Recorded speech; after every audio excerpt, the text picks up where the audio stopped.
निकटरे निजर कृतज्ञता प्रकाश करते आकाशरे शंखनाद हेला एवं बलिर पितामह भक्त प्रह्लाद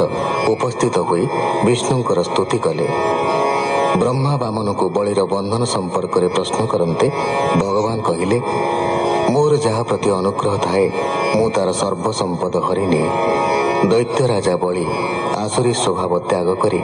निज सत्य दृढ़ थाई त्रिपाद भूमिदान सह सर्वसंपद अर्पिथिबारु एहाको व्याधि शून्य स्वर्गरु दुर्लभ देवदानव अगोचर विश्वकर्मा निर्मित एक पुरदेवी ଯେଉଁଥିରେ ସେ ସାବର୍ଣ୍ଣୀ ମନୁ ପର୍ଯ୍ୟନ୍ତ ନିଶ୍ଚିନ୍ତରେ ରହିଥିବ। ଭଗବାନ ବାଚ ସେ ମନୁ କାଳେ ସ୍ୱର୍ଗପୁରେ ବସିବ ମୋର ଶରୀରେ ଇନ୍ଦ୍ର ହୋଇବ ସ୍ୱର୍ଗ ଦେଶେ ମୁଁ ଏବେ ଥିବି ଏହା ପାଶେ ନିଶ୍ଚିନ୍ତେ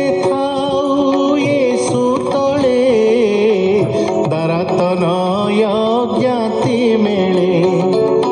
ଧନ ହିଁ ଥିବ ଅପ୍ରମିତ ଶତ୍ରୁ ନହିବ ଉପଗତ ସୁଦର୍ଶନ ତା ଅଗ୍ରତେ ଆବୋରିଥିବ ବିରତେ ମୁଁ ହିଁ ଯେ କରେ ଗଦା ଧରି ଥିବଇ ତା ପୁର ନିରତେ ଦେଖୁଥିବ ମତେ ଥିବି ମୁଁ ଏହାର ଅଗ୍ରତେ ହେମନ୍ତ କହି ଭଗବାନ ଫେଡ଼ିଲେ ବଳିର ବନ୍ଧନ ସେ ହରିଚରଣ ପଙ୍କଜେ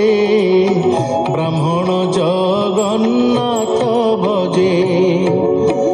इति श्रीमद्भागवते महापुराणे पारमहंस्यां संहितायां अष्टमस्कन्धे वामन प्रादुर्भावे बलि वामन संवादे नाम एकविंशोऽध्यायः। सुक उवाच एमन्त विष्णुमुखु शुणि बलि कृतार्थ प्राय मणि साधु सुमति से स्वभावे प्रसन्न मने प्रिय भावे कर अंजलि सिरे धरी रोम पुलके अश्रु भरी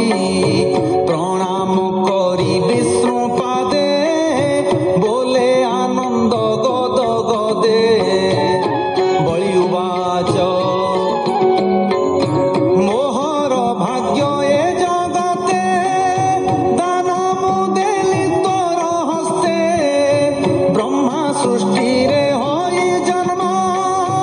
केवल विव एणे कर्म भोनाथ अनुग्रह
प्रह्लाद शुण मो उत्तर जाओ तू सुतल मंदिर आनंदे निज पौत्र तुले सुखे विहर ज्ञाति मेले मुथिबी गदा पानी होई नित्य देखिबु मोते तुही सुखवाच विष्णुर वचन शुणिला अनेक मते स्तुति कला प्रह्लाद संगे दैत्य बल सकले मिलिले सुतल एथु अंतरे सेवा मन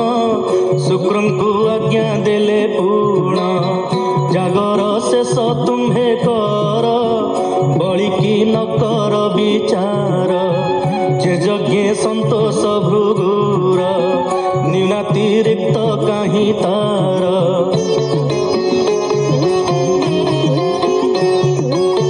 श्रीकृष्ण वाक्ये भृगुतोष यज्ञावशेष करी शेष यज्ञाते से यज्ञ पुरुष तक्षणे होइले संतोष यज्ञ पुरुष रूपे हरि अनल कुंडु अवतारी भृगुवदन चाहि तो से बोलंती स्वधर्म विश्वासे यज्ञ स्वभावे ब्रह्मादि विप्रेय